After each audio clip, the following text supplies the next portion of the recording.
दोस्तों welcome back to my channel. अगर आपने अभी तक मेरे चैनल को सब्सक्राइब नहीं किया है तो जल्दी से मेरे चैनल को सब्सक्राइब कर दें। एपिसोड 20 की शुरुआत में लिनताओ अपने ग्रैंडपा के साथ टाइम स्पेंड कर रहा होता है और इन दोनों को लिनताओ के बचपन का समय याद आ रहा होता है। ये दोनों इस समय को याद करके इमोशनल दिखाई दे रहे होते हैं। एनसी आज डॉक्टर जाओ से मिलने के लिए आती और उनसे कहती है कि लिनताओ नर्सिंग होम जाना चाहता है। लिनताओ की हालत खराब से खराब होती जा रही है। अब लिनताओ अपने लेफ्ट हाथ से माउस भी मूव नहीं कर सकता और लिनताओ का बाथरूम जाना भी प्रॉब्लम बन गया है। मुझे नहीं समझ आ रही कि मुझे लिनताओ को नर्सिंग होम भेजना चाहिए या नहीं। डॉक्टर साहब कहते हैं कि लिनताओ को अब फुल टाइम केयर की जरूरत है। इस स्टेज में गिरने की वजह से लिनताओ को डिप्रेशन भी हो सकता है, तो इस बीमारी के न्यू फेज के लिए तुम्हें अपने आप को तैयार करना होगा। लिनताओ मिस्टर वे को कह रहा होता है कि ये वो डिजाइन है जिन पर मैं अभी तक काम कर रहा था। मुझे अपना ये काम बहुत पसंद है। इनमें से कुछ ड्राफ्ट्स हैं जो अभी तक मैंने कंप्लीट नहीं किए। मेरे पास चिचियाओ को ये देने के अलावा और कुछ भी नहीं है। मिस्टर वे कहते हैं कि इनसे और कोई भी चीज ज्यादा बेहतर नहीं हो सकती। लिनताओ कहता है कि आज मेरा चिचियाओ में आखिरी दिन है, तो अपने आखिरी दिन पर मैं अपनी जॉब अच्छे से करूंगा। अब होंगशा इसको लेकर जा रही होती है तो लिनताओ इससे पूछता है कि तुम मुझे कहाँ पर लेकर जा रही हो। तो होंगशा कहती है कि जब तुम पहुँच जाओगे तो तुम्हें मालूम हो जाएगा। इन्होंने लिनताओ के लिए फेयरवेल पार्टी अरेंज की होती है। लिनताओ इसी को देखकर हैरान हो रहा होता है कि इतने में ही सभी लोग यहाँ पर आ जाते हैं। अब मिस्टर वे यहाँ पर लिनताओ का सर्टिफिकेट ऑफ ऑनर पढ़ने लगते हैं कि लिनताओ ने सिर्फ चिचिया में काम करते हुए डिजाइन डिपार्टमेंट के लिए काम नहीं किया बल्कि दूसरे डिपार्टमेंट्स की भी बहुत मदद की है। और लिनताओ ने जो डाइनिंग टेबल डिजाइन किया था उसकी सेल्स भी ए लेवल तक पहुंच गई है। डिफरेंट पोजीशंस पर लिनताओ की एक्सीलेंट परफॉर्मेंस की बिना पर लिनताओ को जिजिया की तरफ से आउटस्टैंडिंग ऑल राउंड एम्प्लॉय का अवार्ड दिया जाता है। लिनताओ को ये सब सुनकर बहुत अच्छा लग रहा होता है। मिस्टर वे लिनताओ से कहते हैं कि आने वाले दिनों में तुम इसी हिम्मत और हौसले के साथ आगे बढ़ते रहना। एंड में मिस्टर वे लिनताओ को थैंक्स कहते हैं कि इसने जिजिया के लिए बहुत अच्छा काम किया है और इसको इसका सर्टिफिकेट ऑफ ऑनर दे देते हैं। लिनताओ खुश भी होता है और इमोशनल भी। अब मिस्टर वे लिनताओ से कहते हैं कि हमने तुम्हारे लिए एक और छोटा सा गिफ्ट भी तैयार किया है। चैंग लिनताओ को एक एल्बम दिखाने लगता है जिसमें लिनताओ के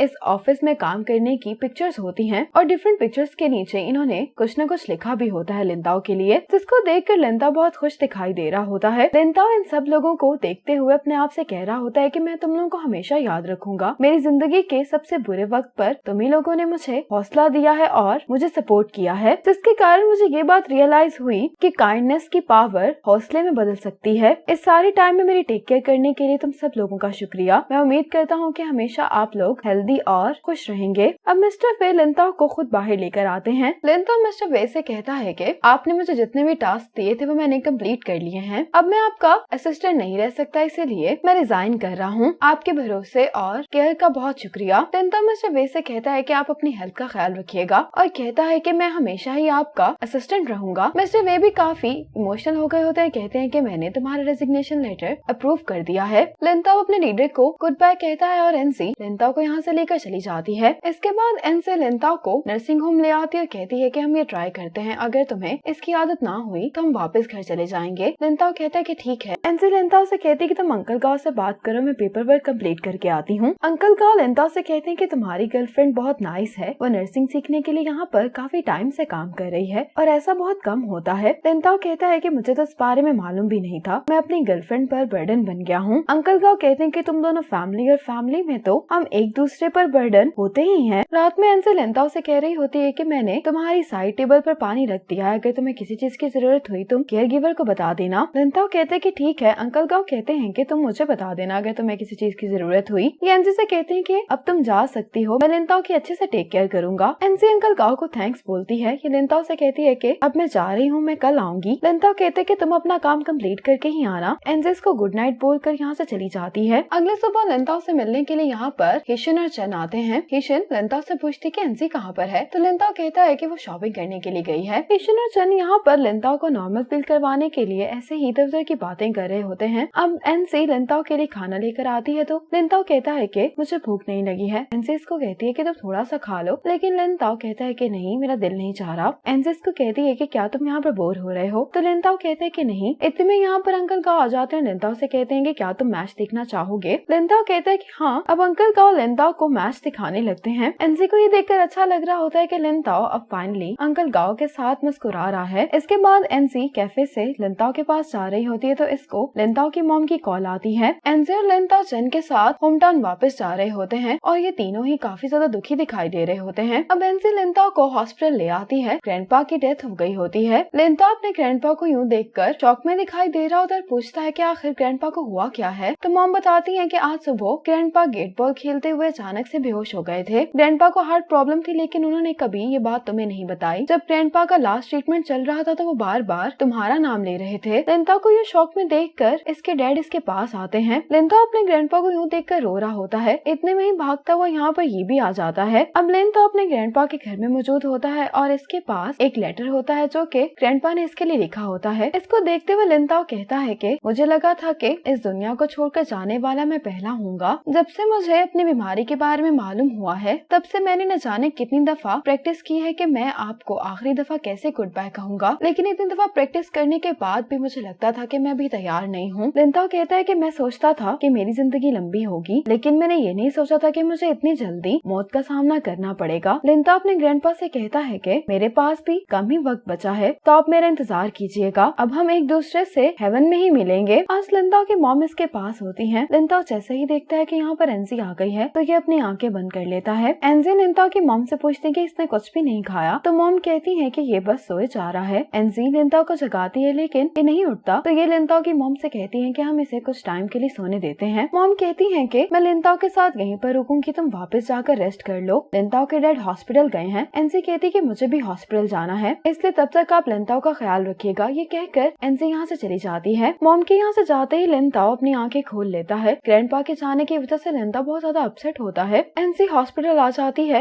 लिंता के डैड यही बात कर रहे होते हैं कि ग्रैंडपा के जाने की वजह से लिंता अभी तक शॉक में है और इस वजह से उसकी हालत मजीद भी खराब हो सकती है। एनजी कहती है कि आप फिक्र नहीं करें, मैं लिंता के साथ ही हूँ। डॉक्टर से मिलने के बाद एनजी लिंता के पास वापस आती है, उससे कहती है कि तुम्हें भूख लगी होगी। लिंता कहता है कि मेरी मॉम से कहो कि वो वापस चली जाएं। एनजी कहती है कि जब तक तुम कुछ खाओगे नहीं वो कैसे वापस जाएंगी। एनजी कहती है कि चेन, हीशन और डोंगियन बाहर तुम्हारा इंतजार कर रहे हैं। लिंता कहते हैं कि उन सब से कहो कि वो वापस चले जाएं, मैं अकेला रहना चाहता हूँ। एनजी कहती है कि ठीक है। एनजी जब बाहर आती है तो ये सब पूछते हैं कि लिंता कैसा है। एनजी कहती है कि ना वो कुछ खा रहा है और ना ही किसी से बात करना चाहता है। चेन लिंता से बात करने के लिए अंदर जाने लगता है, लेकिन एनजी इसको रोकती है और कहती है कि लिंता को कुछ वक्त की जरूरत है, इसलिए तुम लोग वापस चले जाओ। चेन अभी भी लिंता से बात करना चाह रहा होता है तो डोंगियन कहता है कि हमें वापस चले जाना चाहिए क्योंकि इस टाइम पर लिंता किसी की भी बात नहीं सुनेगा। हीशन एनजी को हक करती हुए कहती है कि तुम भी ज्यादा अपसेट मत होना। अभी सब लोग यहाँ से चले जाते हैं। अब लिंता के डैडी से कहते हैं कि मैं बीजिंग जा रहा हूँ, वहाँ पर मेरा एक क्लासमेट है जो कि न्यूरोलॉजी डिपार्टमेंट में काम करता है। ट्रीटमेंट के कुछ नए तरीके हैं जिन पर मजीद स्टडी की जरूरत है। लिंता कहते हैं कि क्या आपको काम पर नहीं जाना, तो डैड कहते हैं कि मैंने काम से लीव ली हुई है और तुम्हारी मॉम ने भी, ताकि वो तुम्हारे साथ कुछ टाइम स्पेंड कर सके। लिंता कहते हैं कि आप दोनों काम पर वापस चले जाएं, मैं ठीक हूँ। मॉम कहती है कि ठीक है, मैं कल वापस चली जाऊंगी। डैड लिंता से कहते हैं कि हमारी और ग्रैंडपा की खातिर तुम अभी अपने ऊपर गिव अप मत करो और अच्छे से खाना खाओ। ये कहकर लिंता के डैड जाने लगते हैं तो लिंता अपने डैड को रोकता है और कहता है कि डैड मेरी बीमारी ठीक नहीं हो सकती। डैड कहते हैं कि मुझे तुमसे ज्यादा बेहतर मालूम है कि मुझे क्या करना है। ये कहकर डैड चले जाते हैं। आज एनसी के डैड ने लिंता के लिए सूप बनाया होता है। एनसी डैड से कहती है कि लिंता अब नहीं चाह रहा कि कोई भी उसकी केयर करे। आज तो लिंता ने अपनी मॉम को भी वापस भेज दिया। मैंने लिंता से कहा था कि मैं आपका बनाया हुआ खाना उसके लिए लेकर आऊंगी, लेकिन लिंता ने इससे भी इनकार कर दिया। वो अब हमें अपने वार्ड में आने भी नहीं देता। डैड एनसी से कहते हैं कि तुम्हें लिंता को समझना होगा, अगर लिंता की जगह मैं भी होता तो मैं भी इतने सारे लोगों के इर्द गिर्द नहीं रहना चाहता, क्योंकि मुझे ऐसा महसूस होता जैसे मैं बिल्कुल यूजलेस इंसान हूँ और दूसरों पर बोझ बन गया हूँ। एनसी कहती है कि लिंता